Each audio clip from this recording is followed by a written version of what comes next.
Selanjutnya, ini masih berkaitan dengan iman kita terhadap kitab suci. Maka selain kita beriman kepada kitab suci, selanjutnya kita juga harus iman kepada nabi dan rasulnya Allah. Karena mereka inilah penyambung lidahnya Allah yang diamanati oleh Allah untuk menyampaikan wahyu Allah yang kemudian tertulis dalam kitab-kitab suci tadi. Jadi ada banyak jumlah para nabi dan rasul Allah ya. Jadi ada ribuan, ada puluhan ribu bahkan nabi-nabi yang tersebar di seluruh dunia sejak zaman dahulu sampai sekarang. Sampai Nabi Muhammad itu. Tapi yang terkenal dan wajib kita ketahui itu kan ada 25 rasul ya. Selain kita mengimani wahyu-wahyu Allah yang mereka sampaikan, yang tertulis dalam kitab-kitab Allah, tapi cara kita beriman kepada rasul tersebut adalah dengan cara meneladani sifat-sifat dan perilaku mereka. Jadi ini menarik sebagaimana yang disampaikan oleh Syekh Junaid Al-Baghdadi ya. Jadi menurut beliau ada beberapa teladan nabi atau rasul yang harus kita ikuti. Di antaranya ya, tidak semua saya sampaikan, di antaranya saja. Pertama, dari Nabi Adam itu kita belajar dari taubat atas segala kesalahan dengan segera. Itu kan Nabi Adam itu kan. Ketika dia melakukan kesalahan, kemudian kekhilafan karena telah melanggar larangannya Allah, karena terperdaya oleh rayuannya setan, maka beliau langsung minta maaf sama Allah, langsung bertaubat. Makanya kan dalam Al-Quran doa Nabi Adam yang paling terkenal itu akan Rabbana zolamna anfusana wa illam taghfir lana wa tarhamna lanakunanna minal khasirin. Ya Allah, hamba ini telah zolim terhadap diri hamba, maka ya Allah ampuni diri hamba. Wa illam taghfir lana, kalau engkau tidak mengampuni maka hamba ini termasuk orang-orang yang merugi. Dan Allah itu senang sekali dengan hambanya yang bertobat ketika sadar akan kesalahan dan kekurangannya.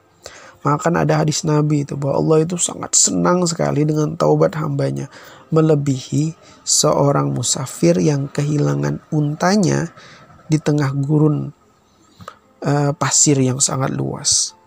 Allah lebih senang lagi ketika menemukan hambanya yang selama ini tersesat, yang selama ini hilang kemana, kemudian dia pulang datang ke hadapan Allah meminta ampun. Senangnya luar biasa. Itu kayak orang tua kita, kehilangan kita selama berhari-hari, berminggu-minggu, bertahun-tahun, tidak pernah pulang, kemudian pulang, itu kan langsung dipeluk sama orang tua kita. Demikian juga dengan Allah. Senang Allah dengan hambanya yang senantiasa bertaubat. Itu pelajaran dari Nabi Adam. Bukti kita percaya terhadap Nabi dan Rasulnya Allah. Kemudian kita juga bisa belajar murah hati dari Nabi Ibrahim. Ya. Jadi Nabi Ibrahim itu kan murah hatinya luar biasa. Bahkan ketika Allah meminta untuk menyembelih dan mengorbankan anaknya, yaitu Nabi Ismail, apa yang dilakukan Nabi Ibrahim? Beliau kasih kan anaknya, murah hati sekali.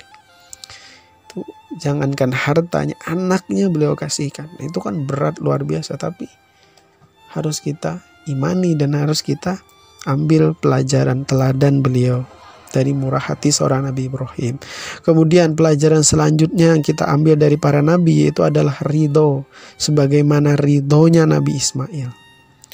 Itu kan tadi ketika Nabi Ibrahim diminta untuk menyembelih Nabi Ismail itu karena perintah atau keinginannya Allah. Nabi Ismail itu apa? Langsung rela menerimanya.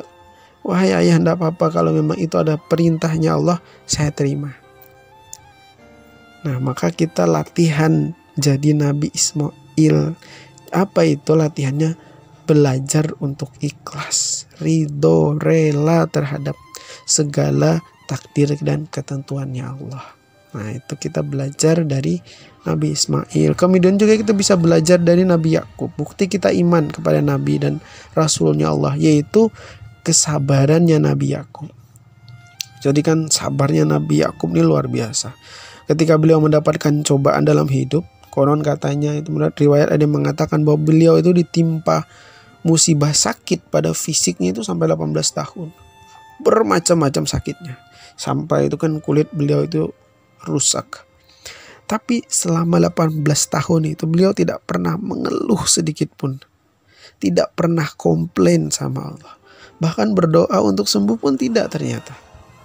Jadi beliau terima dengan ikhlas dan sabar ujian Allah tersebut. Bahkan beliau masih sempat-sempatnya mencari hal-hal yang harus disyukuri, yang patut disyukuri oleh beliau. Padahal ditimpa sakit 18 tahun, masih mencari-cari hal yang bisa disyukuri. Nah, itu pelajaran yang bisa kita ambil dari Nabi Yakub. Kemudian yang terakhir ya jelas dari Nabi Muhammad ada banyak pelajaran teladan. Teman-teman bisa membaca banyak hadis-hadis Nabi tentang bagaimana teladan Nabi. Tapi di antaranya Nabi itu adalah orangnya rendah hati.